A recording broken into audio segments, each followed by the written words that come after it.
ఘనంగా బొడ్రాయికి ప్రత్యేక పూజలు. సిద్దిపేట జిల్లా గజ్వేల్ నియోజకవర్గం మర్కూక్ మండలం చేబర్తి గ్రామంలోని బొడ్రాయికి గుర్తు తెలియని వాహనం ఢీకొట్టడంతో శిథిలావస్థకు చేరుకుంది. గ్రామస్తుల ఆధ్వర్యంలో బొడ్రాయి పునర్నిర్మాణం చేసి అనంతరం పాలాభిషేకం, పంచామృత అభిషేకం, గ్రామస్తులు అందరూ కలిసి జలాభిషేకం చేయటం జరిగింది. శివసత్తులతో బైండ్ల, పంబాల గ్రామస్తుల అందరి సమక్షంలో బొడ్రాయికి ప్రత్యేక పూజలు చేశారు. అనంతరం గ్రామస్తులు మాట్లాడుతూ సకాలంలో వర్షాలు సమృద్ధిగా కురిసి గ్రామ ప్రజలందరూ సుఖ సంతోషాలతో అష్టైశ్వర్యాలు కలిగి ఉండాలని గ్రామ దేవతలను వేడుకున్నారు.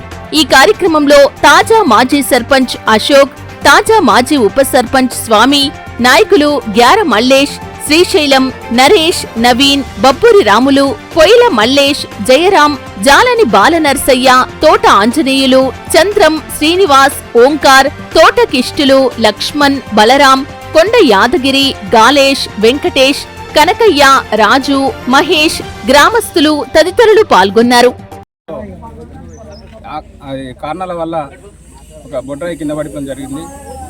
దానిని పునర్నిర్మాణం కోసం ఈరోజు పైల బెంబలతో అంగరంగ వైభవంగా మళ్ళీ దాన్ని శాంతి మంత్రం చేసి నిలబెట్టడం జరిగింది.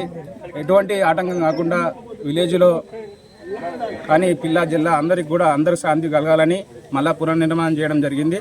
దీని కారణంగా ఊళ్ళో ప్రజలందరూ ఘనంగా వచ్చి ఈ కార్యక్రమాన్ని విజయవంతం చేసినందుకు అందరికీ పేరు పేరున ధన్యవాదాలు.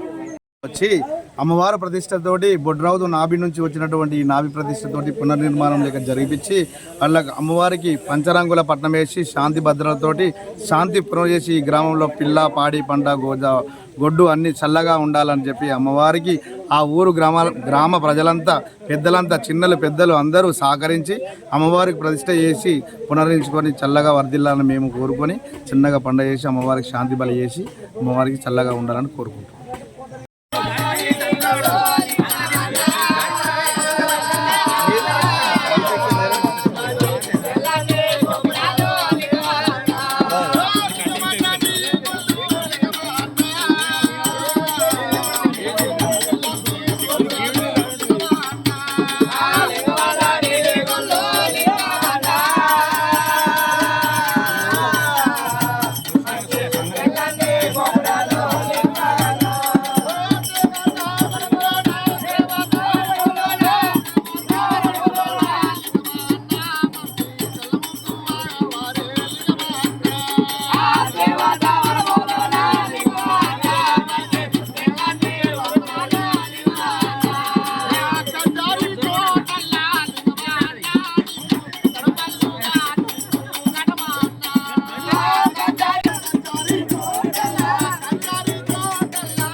అన్ని రోజులు మంచిగా ఉండాలని చెప్పి బయట పంబాలను పిలిపించి గావులతోటి, కనుక దప్పులతోటి, దాయితములతోటి మరి అమ్మవారు ఊర్లో ఉన్నటువంటి గ్రామ ఆస్తులు, చిన్నలు, పెద్దలు అందరూ వచ్చి ఆ కాటమేయను, లింగమేను మాకు చల్లగా వేడుకొని బొబ్బతులు పట్టుకుంటా ఎక్కడున్నా మమ్మల్ని మంచిగా ఉంచుకొని చెప్పి ఆ వానదేవుడు వరుణదేవుడు లేడని ఆ వరుణదేవుడు కూడా గురువాలని చెప్పి నాకు ఈ పునర్నిర్మాణం అయిందని మేము అనుకొని మా ఊరిలో కూడా వాన పడతలేదమని అందరూ అనుకొని వాళ్ళని మన బయట పంబాలను పిలిపించి తప్పులు తెలుసుకుంటాం.